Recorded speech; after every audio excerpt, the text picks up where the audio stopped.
Be me 30, my gig is working as a senior IT specialist for a medium-sized operation. It wasn't one of those flashy beanbag chair Silicon Valley types, but it also wasn't some huge soul-crushing corporate machine either.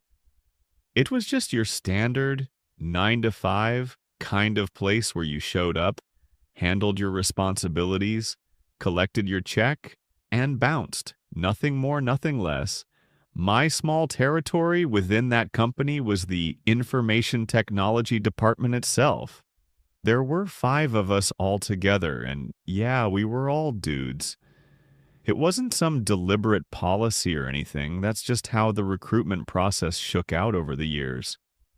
Over time, we ended up creating our own little world, an efficient system that ran on massive amounts of coffee, pointless inside jokes, and the shared silent understanding that we were the backbone of the place.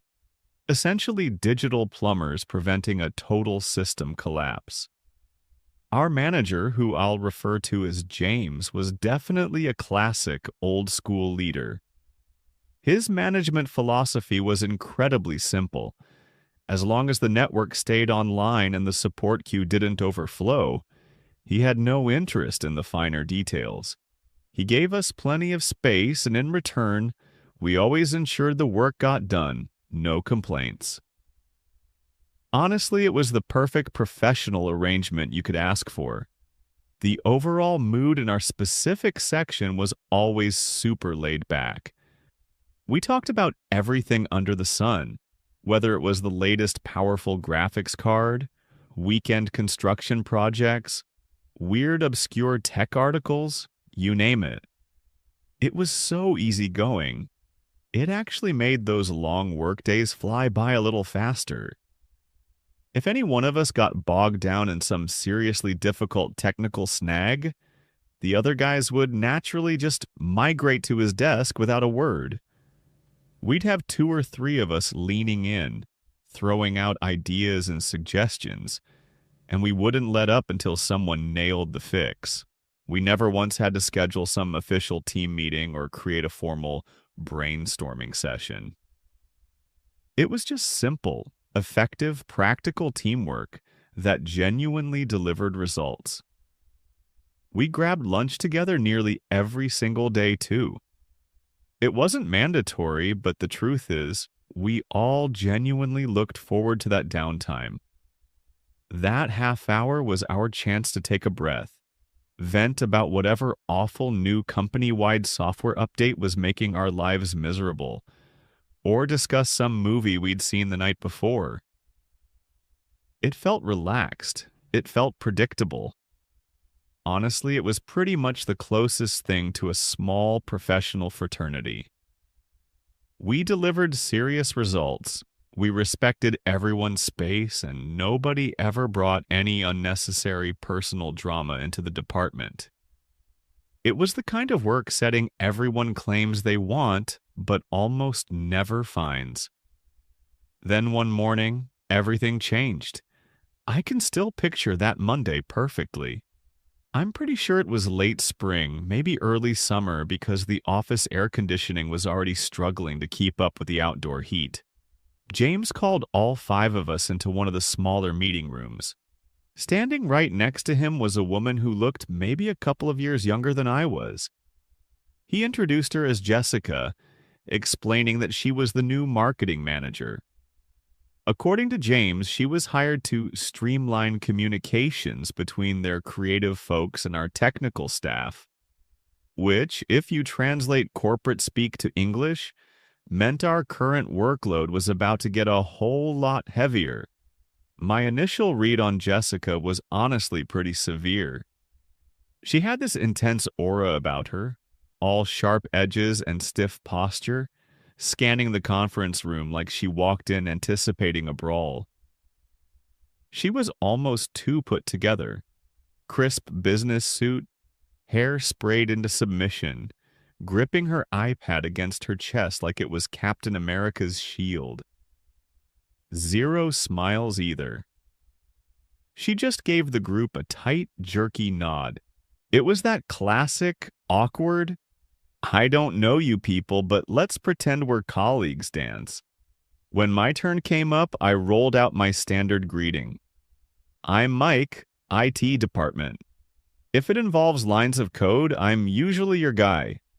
It's my trusty icebreaker, usually good for a polite chuckle at minimum. From Jessica? Absolute crickets. She just gave me this cold, dead-eyed stare, like she was mentally calculating exactly how much value she could squeeze out of me before discarding the husk. It didn't take long for the first warning light to start flashing. We're talking less than 60 minutes into her tenure.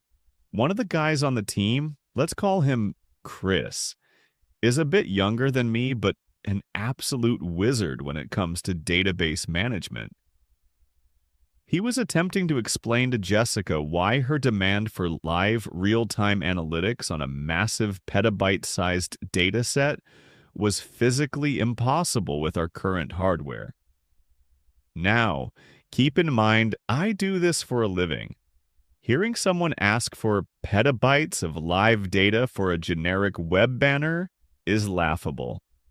That level of throughput is pure sci-fi fantasy considering the server rack we're actually running in the basement. Chris was being a saint about it, super patient.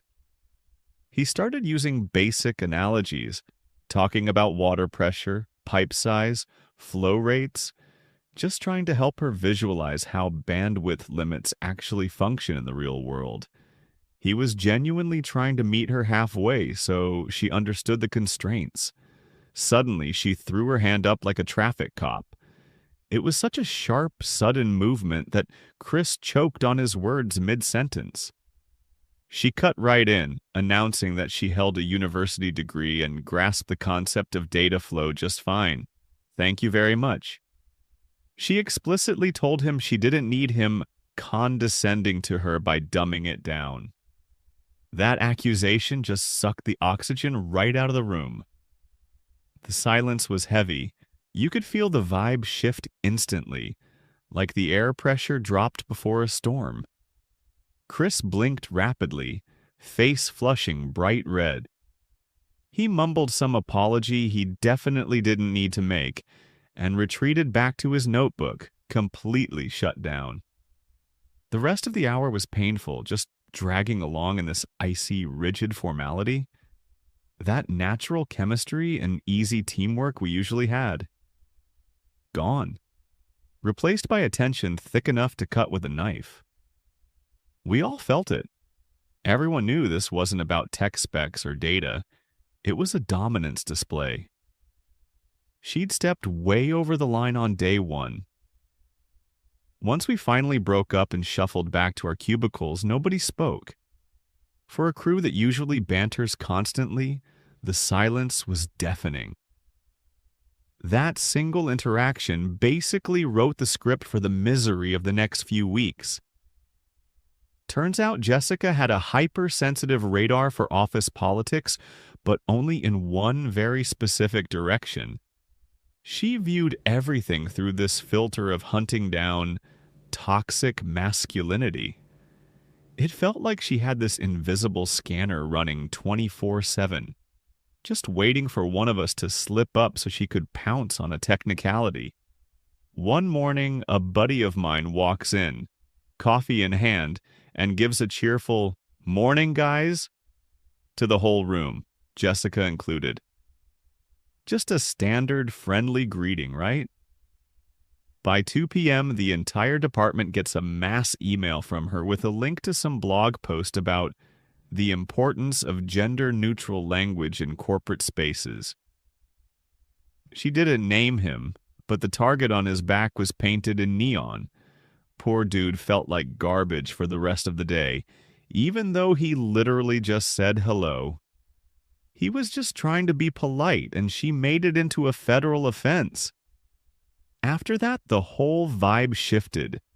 We started walking on eggshells whenever she was in earshot. The jokes died out. The banter evaporated. We stopped walking over to her desk entirely. Instead, we started emailing her everything, even though she sat 20 feet away. It was just safer. Email means a paper trail, and it's harder to twist written words than casual conversation. She seemed to prefer the cold approach anyway. Everything became purely transactional. She demanded a task. We did it. End of story. Zero small talk. Zero warmth. Just robots passing data back and forth. The office basically split into two parallel dimensions. There was the boys, where we could actually be human beings, and then there was the Jessica zone. Whenever she was present, it felt like defusing a bomb. One wrong syllable, one gesture that was too friendly, and she'd weaponize it against you. We were constantly bracing for impact, waiting for an explosion over absolutely nothing. And that brings us to the tipping point. This went down a few weeks into her reign of terror. Jessica was spearheading this massive new digital marketing push. It was her pet project. The big win she needed to prove she was hot stuff to the executives. The backbone of her project was this custom analytics dashboard we'd built in-house. It was a beast of a tool, super powerful, but it was finicky as hell. It devoured system resources and pulled data from a legacy server that we all knew got shaky under heavy load. We knew how to massage it to keep it running. You had to run specific maintenance scripts in a specific order, usually during low traffic hours. You definitely didn't run massive queries during peak usage. It was tribal knowledge. Stuff you learned by doing the job, not stuff written in a PDF manual. So one afternoon I'm strolling back from a caffeine refill, and I spot her at her desk. She looks like she's about to stroke out. She's violently clicking her mouse and clenching her jaw so hard I can see the muscles jumping. I take one quick peek at her monitor as I walk by, and I immediately know exactly what she broke. Jessica was trying to execute a massive data pull on the analytics server, doing it in the absolute worst way possible. It was essentially trying to push the output of a fire hydrant through a tiny soda straw. A guaranteed system timeout, and maybe even a crash. Anyone with 2 minutes of experience on that backend could spot the issue immediately. She let out this heavy, frustrated groan, then leaned back and just stared daggers at the frozen progress bar, like the computer had insulted her family. My professional instinct, the one you build up after a decade in IT, immediately screamed, "Help!" It wasn't about who she was. It was strictly about solving a technical problem that I had the answer to. My brain automatically ran the calculations. Her project matters for the company. She's doing it the dumb, slow way. I could explain the workaround in under 2 minutes and save her hours of pointless frustration. From a professional and frankly just a basic human standpoint, I felt obligated to step in. So I went over there.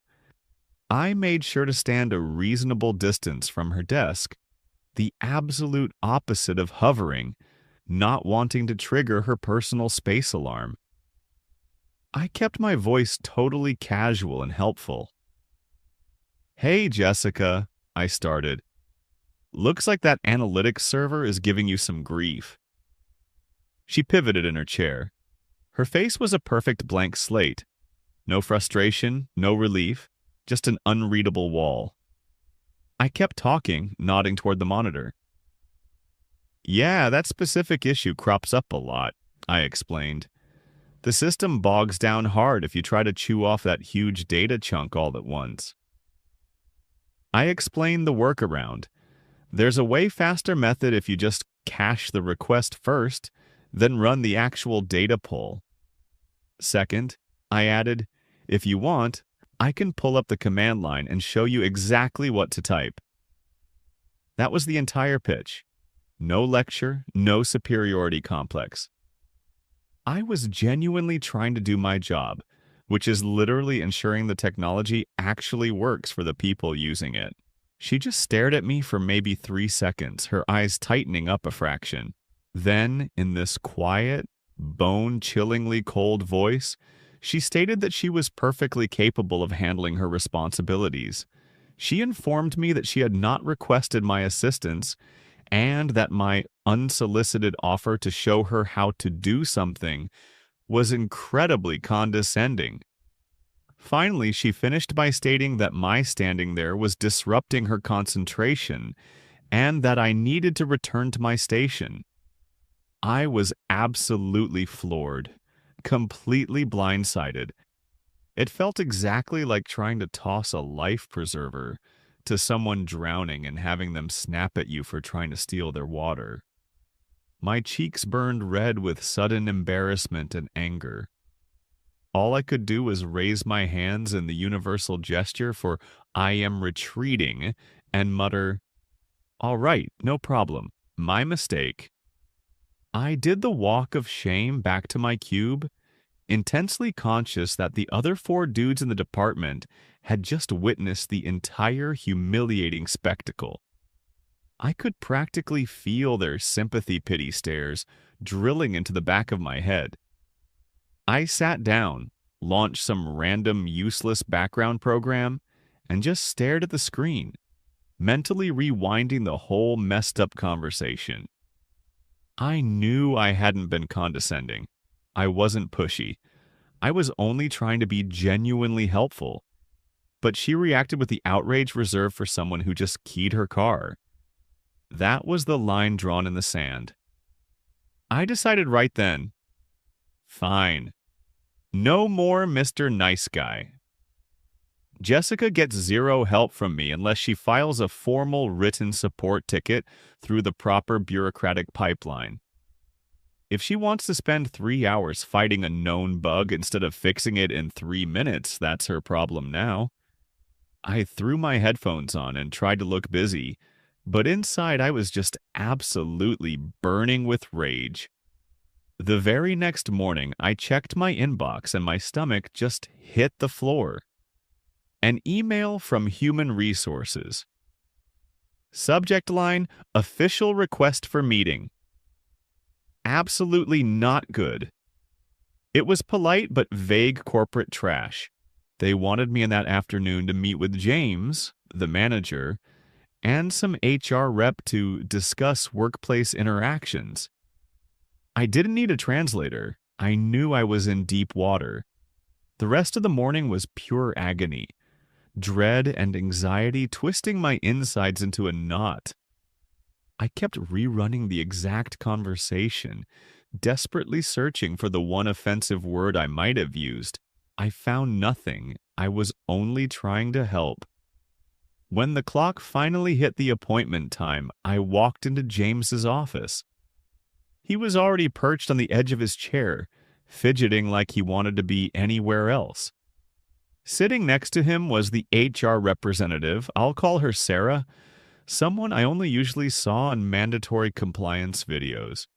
She had a pad and pen ready, flashing that tight, meaningless professional smile that tells you you're absolutely screwed. They told me to sit. Sarah cut straight to the chase. Jessica had filed a formal written complaint. She reported that I approached her without being invited and behaved in a way that, in her view, intentionally undercut her authority and made her appear incompetent. Sarah actually used buzzwords like microaggression, uninvited criticism, and creating a hostile environment. I just sat there, mouth hanging open. Stunned doesn't cover it. I did my best to give my side of the story. I saw a technical issue, I knew the fix, and I was only trying to help a coworker be efficient and get the project moving. I told them I was acting purely as a team member. Sarah just kept nodding politely while I spoke. When I finished, she looked me dead in the eye and delivered the corporate knife. Mike, even if your intentions were truly good, what matters in the modern workplace is how your actions were interpreted. She explained that respecting boundaries is paramount, and offering unsolicited help can be perceived as questioning a colleague's fundamental competence. Meanwhile, James, my actual manager, sat there stone-faced the entire time, doing his best impression of a potted plant and refusing to meet my gaze. James didn't lift a finger to defend me, not one word about how our department actually operates or how we constantly cover for each other. He just sat there, head bobbing in agreement with Sarah's corporate nonsense. I walked out with an official verbal warning slapped onto my employee record.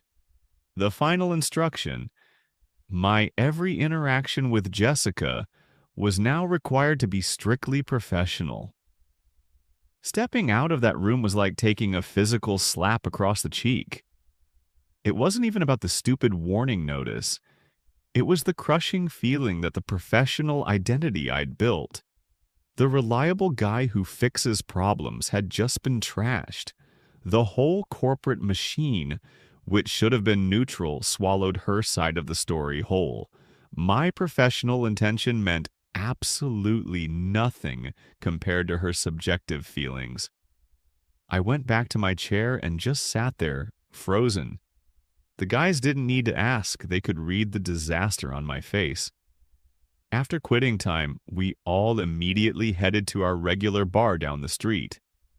I laid out the whole story: the complaint, Sarah's buzzwords, and the final warning.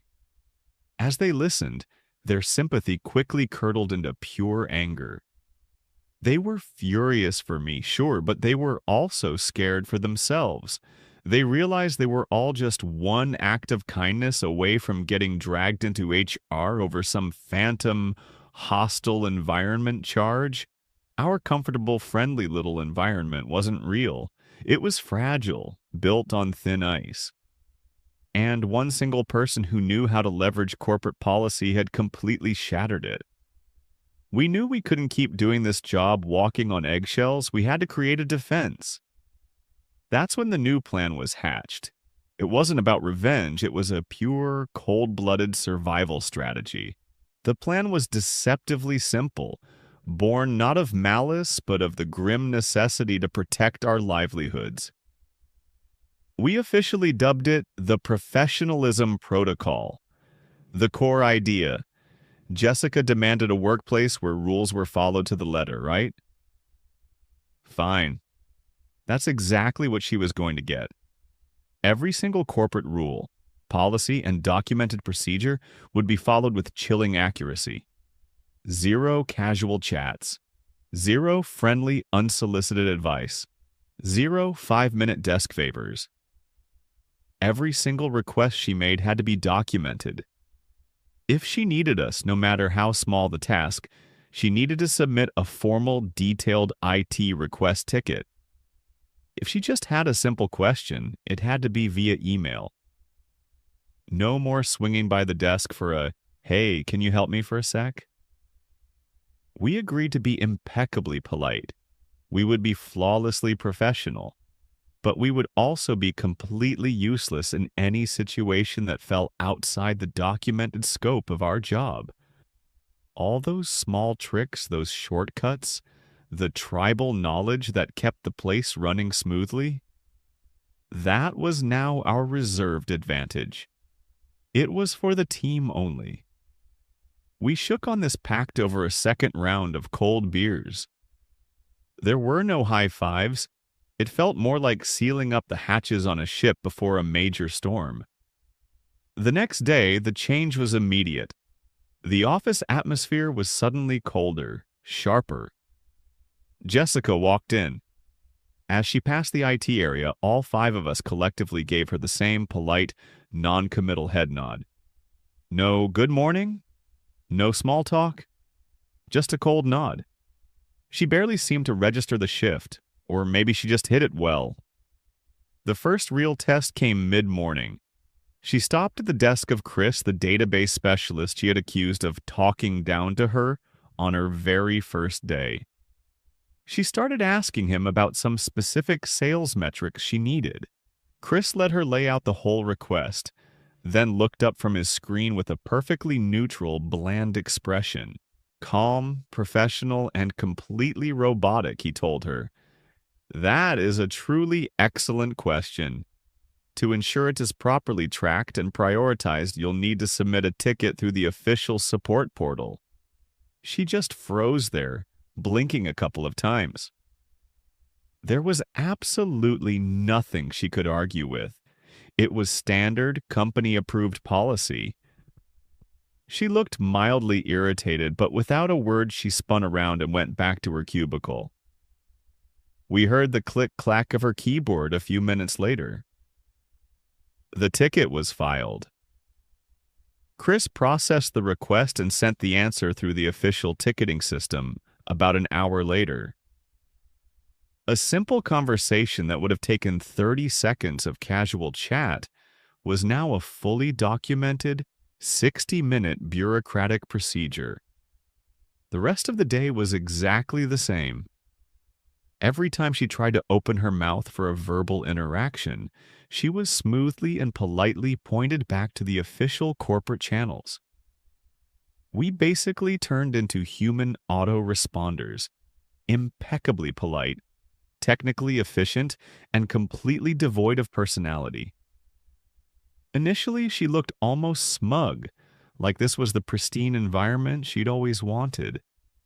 Clean, transactional, zero messy human interactions. But the cracks started appearing about a week in. She hadn't realized how much our old, informal communication had been carrying her workload. We used to give heads-up warnings like, "Heads up, hitting the main server with a big update in an hour, expect lag." She got none of those now. Her report started running painfully slow, and she sent angry tickets complaining about the lag. Our reply was honest but useless to her. Scheduled maintenance is running as expected. Performance slowdowns are within acceptable parameters. She was constantly one step behind because she was locked out of the vital, informal chatter that had been lubricating the whole department. Her major digital campaign was the first thing to really tank. She'd send requests with exact specifications, and we would follow them to the absolute letter. No more experience-based fixes, no more intuition. If we saw a flaw in her logic, we kept our mouths shut. For instance, she requested a data export in a very specific file format. We delivered it immediately. We knew this format was incompatible with the new marketing software she was using, but since she hadn't requested a compatibility check, we said nothing. A few days later, she sent a frantic ticket. "Data is corrupted." Our official response was simple. The data is not corrupted. It is exactly the file format you requested. The problem is that your target application documentation clearly states it doesn't support the format you ordered. She was burning days of work and falling behind because of simple errors that could have been fixed with a 30-second verbal correction. The isolation was grinding her down. The calmness was gone, replaced by constant, visible tension in her shoulders. She started working later and later. Her single desk lamp became the only light burning in the IT department. Completely alone, surrounded by our empty desks. The rest of us continued operating as normal, joking, talking, helping each other. But the instant she walked close, the entire conversation would spontaneously collapse into silence. It stopped being an intentional effort. It became a reflex. We switched to protocol mode automatically. The real turning point hit us about 4 weeks after we implemented the new protocol. It was the day of the big launch, her moment in the corporate spotlight. It was a complete and utter catastrophe. The whole website integration fell apart, and the high-profile analytics dashboard she was supposed to show the vice presidents was spitting out total garbage data. The whole thing was dead on arrival. The technical root cause was a pile of small, ongoing updates. An API key got rotated, A server path shifted. The database schema was tweaked.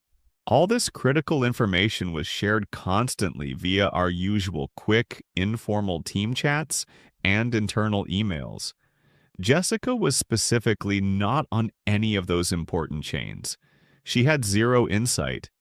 She had built her entire project on information that had been obsolete for weeks because she had walled herself off from the source. James called an emergency meeting. It was us, Jessica, and a handful of furious-looking vice presidents. Jessica was almost in tears. She tried to explain, but it just came out as technical gibberish she didn't grasp. Then she pivoted, pointing a shaking finger straight at us. She shouted that we had set her up. She claimed we deliberately withheld crucial information just to ensure her project would fail. She hammered home the point that we had fostered a hostile, exclusive environment that prevented her from succeeding. James, our manager, looked like a deer caught in headlights. He finally turned to me. "Mike, what is your response to these serious allegations?" I took a long, steady breath. This was the moment. I looked directly at the VPs, then back at James. I calmly and clearly explained that our team had followed every single company protocol regarding communication and project management. I emphasized that every single interaction, every request, and all our work had been fully logged and documented within the ticket system. Then Sarah, the HR rep from my previous meeting, piped up with a critical question. "Have you or your team ever refused to complete a task requested by Jessica?" I didn't even hesitate. No, we completed every single request she submitted. "Did anyone on your team ever use foul language or behave rudely toward her?" Sarah followed up. I told them that actually, because of the previous HR complaint, we had put a strict internal policy in place to limit all communication with Jessica to official, fully documented channels. This was done specifically to avoid any chance of misunderstanding or future complaints. I let that reason sink in. I watched Sarah's eyes jump as she realized the verbal warning she gave me was the very reason for the protocol. The whole narrative flipped upside down right there. This wasn't a story about malicious bullying. It was a story about a team so terrified of unfounded HR complaints that we retreated behind an impenetrable wall of corporate compliance. We weren't hostile, we were merely hyper-professional. We followed their rules. We respected her boundaries. We did exactly what we were told to do. James, sensing a chance to save his own skin, quickly jumped in. He confirmed that our ticket response times were excellent and that his review showed every communication was flawlessly professional. He looked directly at Jessica and delivered the final blow. "Jessica, it seems the IT team did their job perfectly. You specifically asked for purely formal, professional interactions, and that is precisely what you received. I cannot force them to be your friends." The silence in that room was immense, heavy enough to choke on. Jessica was white as a sheet. She had been certain that the corporate system would automatically validate her victim narrative. But we beat her with logic. We didn't break a single rule. She had unknowingly constructed her own jail, and we just handed her the keys. The VPs ended the meeting by announcing they would be reviewing the project leadership structure. We all knew what that meant. After that day, Jessica became a complete ghost. Her projects were yanked away, and she stopped trying to talk to anyone. She would come in, put on headphones, and leave the second the clock hit 5 p.m. The atmosphere slowly returned to normal, though we remained a lot more cautious than before. If anything, the whole challenge strengthened the brotherhood. A few months later, she was just gone. No farewell, no email, just an empty desk. I sometimes wonder if she ever truly figured out what happened. I bet she tells people she was driven out by a hostile, male-dominated tech department. And in a way, she's right. She found the environment toxic, but she brought the poison with her. We just made sure she drank it.